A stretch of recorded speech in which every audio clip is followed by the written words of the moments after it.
Tell me about what it was like during the storm when you thought that you might have a little bit of damage. It was in the morning, the first tide came in, and it wasn't, it just came up over the bulkhead, or up to the bulkhead.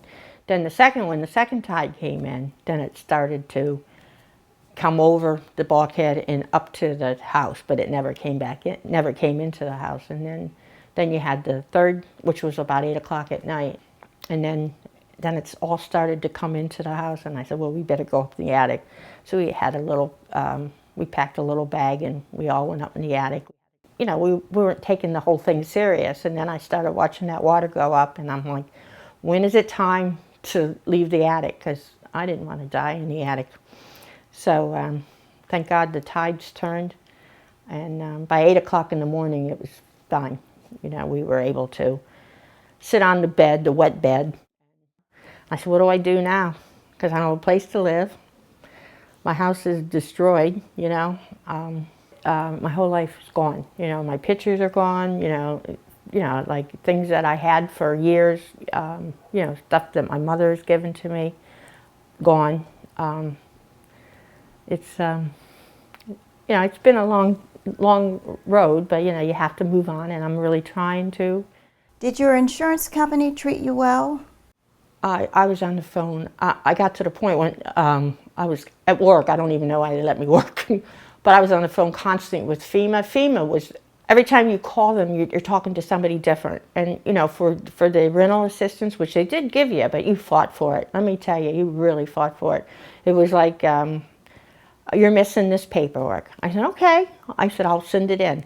So I send it in. Then I get a call again. Well, you're missing this paperwork. I said, this guy told me the only thing I was missing was this. But a whole new person got a hold of it again. They lost it, And I was about 6 months before I got any money from FEMA. I was talking about the grant. 3 times they told me I was entitled to the grant. They came to the house, and 3 times they told me no. I said, man, I'm a victim of Sandy. Now I'm a victim of your grant. They keep changing the rules. I don't know. I guess I was a little naive. I didn't really know how it worked.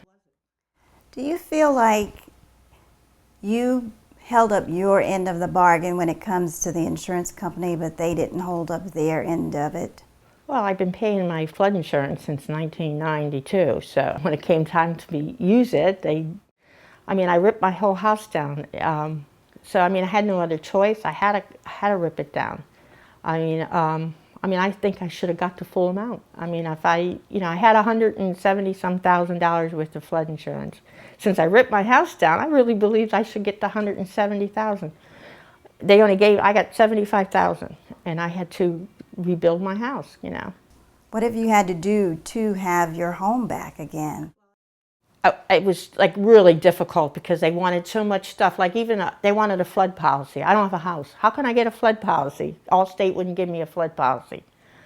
So it was like back and forth constantly. It took me, I would say probably almost a year to get them to finally release a lot of the money.